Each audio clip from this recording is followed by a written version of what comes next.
এই দেখো বন্ধুরা, আইসক্রিম নিয়ে এসছে 4-5 দিন আগে মেলার থেকে। সেই আইসক্রিম এখন খাচ্ছে। দেখো, মেলায় যে নাই কিছুই খাওয়াই না, আইসক্রিম কিনে দিয়েছি কিন্তু আইসক্রিম খায়নি। তোমার কি লোভ হচ্ছে? আমার তো লোভ হচ্ছে, নিজে একা একা খাচ্ছে আমাকে না দিয়ে। দেখো, নিজে একা একা খাচ্ছে, আবার বলে যে আমি কিছুই কিনে দিই না। কি খাই আমি? কি জিনিস খাই আমি? কি জিনিস খাই বলো? না, পাপড় খাও না তুমি। তুমি পাপড় খাও না? এত বড় মিথ্যা কথা। পাপড় আমি একা খাই। দেখি, দেখো আইসক্রিম খাচ্ছে আবার বলছে ভালো না।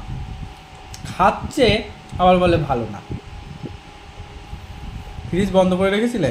তা ফ্রিজের মধ্যে তো আইসক্রিম ছিল, বন্ধ করে রাখলে পরে কি আইসক্রিম তারপরে কি বন্ধ করেছি? তুমি তো সকালবেলায় চালালে তাহলে?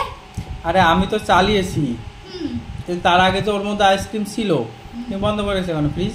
তুমি তো বলে ডিপ ফ্রিজ একদম হয়ে গেছে, বন্ধ করে রাখতে। আরে ডিপ ফ্রিজে তো আইসক্রিম রয়েছে, আইসক্রিম খাবা তারপরে বন্ধ রাখবা। ওর মধ্যে রয়েছে, তুমি আগেই বন্ধ করে দিলে। করবে নিজে দোষ হবে আমার। না, আমি খেয়ে নিলাম সব। তোমার আইসক্রিমটা আছে, তুমি সেটা খাও না। তুমি আমারটা দিয়ে ভাগ বসে কেন সব সময়? আমারটা কোন আইসক্রিম আমি ভালো খাই না। তাহলে তুমি না খাও, তাহলে আমাকে দিতে, এটাই খেতে। আমি কোন আইসক্রিম ভালো খাই না। এই যে এতগুলি মেলা গেল, সারা মেলাতে এই যে একটা আইসক্রিম কিনে দিয়েছো, তার আবার এত কথা, তাই না? পাপড় কিনে দিলাম, আইসক্রিম কিনে না। না বন্ধুরা, আমি পাপড়ও কিনে দিই। আমাকে কিচ্ছু কিনে দেয় না, আমার বেশি না, কিছু কিনে দেয়। এতগুলি মেলাতে তুমি কি কিনে দিলা? হ্যাঁ, কি কিনে দিলা? আইসক্রিম।